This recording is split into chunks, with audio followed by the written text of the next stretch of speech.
Last Airbender or Legend of Korra? Hey,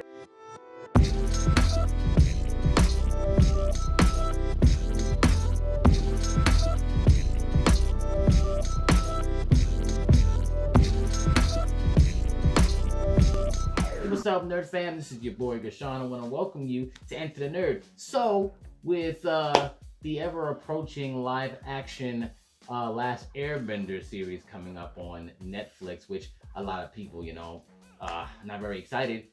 Obviously, because the creators, which weren't a part of the first great Avatar film, are also had to step away from this one due to creative differences, which is kind of odd to me. How do you have creative differences with the creators of the source material that you're adapting, right? Kind of odd, right?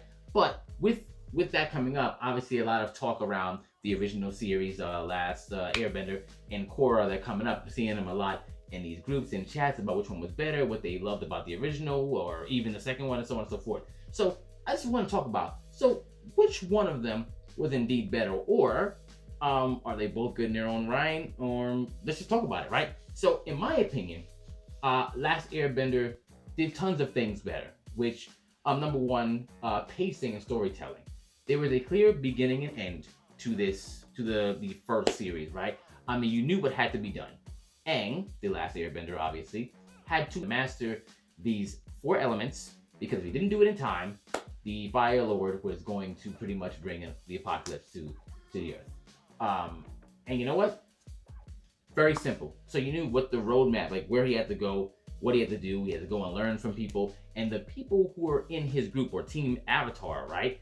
They also helped him along that journey. But it didn't just take him to learn skills like just the bending. It was also about how he had to change as a person, because even though he was over 100 years old, I believe he was only about like 11 or 12 years old, something like that. So he was very immature. So when he was mastering certain levels of bending, because he was only, obviously he's from the air temple, it was only air bending that he had down. He was also adding different parts of his personality. And the other parts of the team that they was on, which was originally just him, Katara, and Sokka, when they added like Toph and everything, like they all had their own part to play on the team. And even Sokka, who was not a bender, had much to add, whether it was not just comedy relief, but his strategic value, tons of stuff. There was also that cool arc when he went to the Fire Nation, like impersonated someone from the Fire Nation and learned sword fighting from that master. Like there was really cool stuff that happened. Tons of character development. People didn't just get stronger for no reason.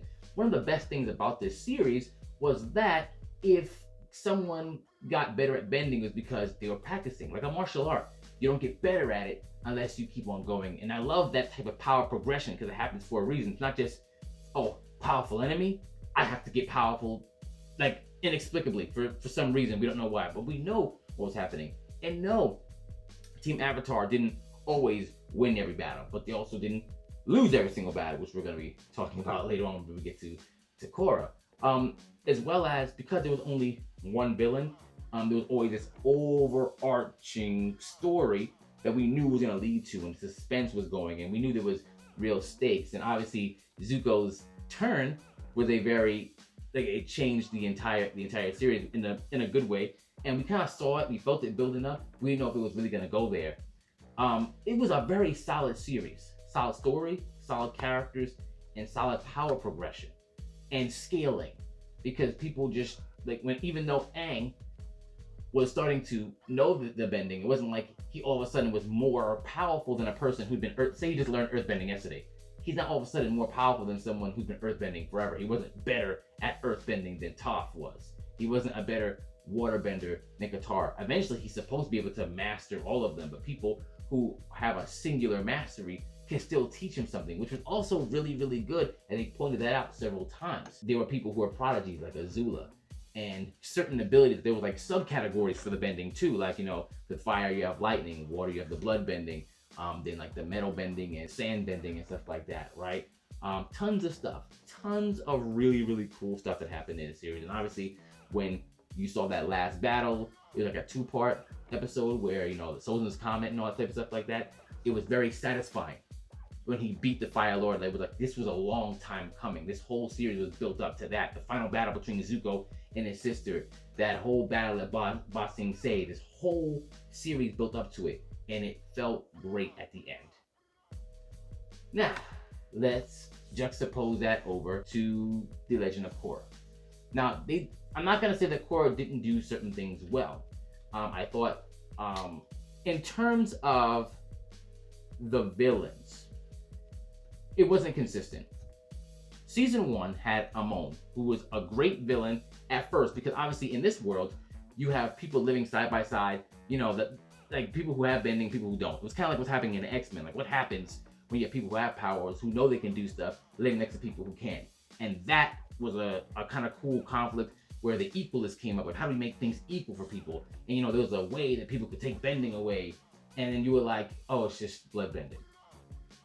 It's just blood bending. Like he is an actual bending. You're like, huh, okay. And then when they talk about his motivations, it's literally like they give it like a 5 or 10 minute blurb in an episode, like talking about his backstory, but it never actually came from him, right?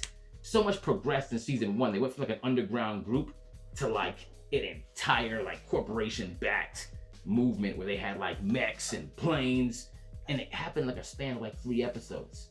Like how did it get there? Like we're progressing, and the reason why they were progressing so fast through Amon, because they knew they weren't gonna go back to that in season 2. That wasn't gonna be a thing they were really gonna go back to, because then in season 2 we go to Unalaq, you know, Korra's uncle, who apparently is the Antichrist.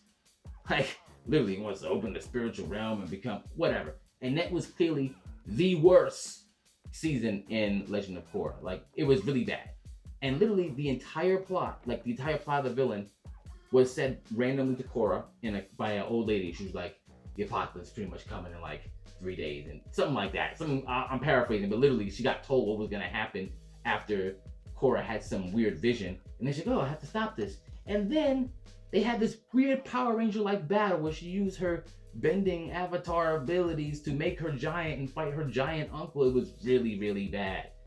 What came good out of it was that apparently after this debacle with the spirit realm, airbenders came out, because obviously they were pretty much extinct because they were hunted down by the Fire Nation in the previous series. And because of what happened at the end of 2, now a whole bunch of people got bending that didn't have bending before, including a whole bunch of new airbenders, which now we can have a true air temple, which is what Aang's son was trying to do in the first one. Now he's heading it up. Now, season 3, phenomenal. Zahir is an awesome villain. Awesome. And his motivations are clear. Now they're very similar to Amon in terms of saying like he wants to switch the balance of things, but it wasn't just like I want things to be equal. He was like, why is there an avatar? Like it wasn't just avatar, it was like power structures, like government. Why are you people in power? Like he was like an anarchist, but it was really, really cool. Really, really cool he did it. He was already dangerous without bending. And then he happens to be one of the people who benefited from what happened in season 2. Now he has airbending powers.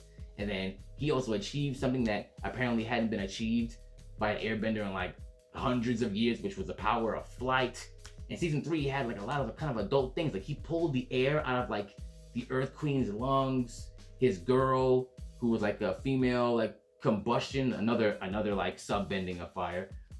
You know, they had like the blast coming out the forehead. She pretty much got her head blown up by Lin Beifong, Toph's daughter, like when she was about to like charge up the blast, like put the metal on her head and blew her head up. A lot of like crazy stuff happened in the series, and Korra actually grew from this villain. That's another thing, she wasn't growing. Like she's an annoying character, written that way, right? But she wasn't really growing like that, like how Aang was. And now she grew from Zahir a bit. Like she became more about self-sacrifice instead of just charging in there. And Zahir brought that out of her because he was that guy. And also we got a chance to see like Zuko and stuff. And I forgot to mention, in season 1, we got a chance to see his grandson, which is named Iroh, who was doing this thing where he was like blasting himself off the ground and flying. Like he jumped out of a plane to do it. It was pretty crazy. Pretty crazy. I like that. And then season 4, we met Kuvira, who was pretty much Hitler in Earth Kingdom form. She just wanted to rule the world. And it was because no one, and I remember they asked, why are you doing this? She's like, why do you care about me? No one ever cared about me. And it's like, okay, I get it. I can see how someone who has been neglected might end up this way. But it was like, can we get any deeper than that at all? So look at that. 4 different seasons, 4 different villains. They're not of equal quality, and it's just all over the place. There's no like central thing going on. And look, this all could have been done better, but season 2, and then season 4, what was that? Like, you could have replaced her with anyone. It was just such a generic villain, and especially that's gonna be the last one you're gonna show. Come on, there's no way people could say that it was on the same par. And I've seen it. I've seen it in some groups where people are like, oh, she's better than Aang, and it's like, yes, when we meet her, she's further along than Aang in terms of bending, but doesn't that make sense? He was frozen in ice, so how would he be on the same level? I mean, wasn't like genocide committed against his people? You can't really compare.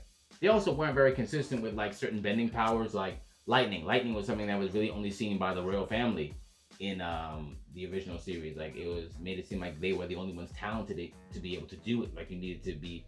It actually kind of said that like not everyone could do it. Like, you needed to possess some type of ability to be able to do that. And then in the first episode of Korra, you see a whole bunch of them just like striking lightning in like some type of a power plant of some sort. It's like, oh, now it's generic now, I guess, right? But yeah, it did a lot of good things, a lot of really cool things in terms of like, I mean, I like Mako, I like Bolin. I'm not gonna say, oh yeah, their team, because their team isn't the same. And Korra's not meant to be the same as Aang. She is the reverse. Like, she's not likable at first, she's supposed to become likable. Do they succeed with that? Not really. She makes a little bit of growth, but not really. And it's just the writing. It's just the writing, really, when it comes to that, right? But yeah, I think I hit the points I really wanted to. If there's something missing, let me know. Let me know, hey man, I disagree, I love Korra. If not, like, no, the Last Airbender was the best. Either way, watch them both. All right? That's about it. Enter the nerd.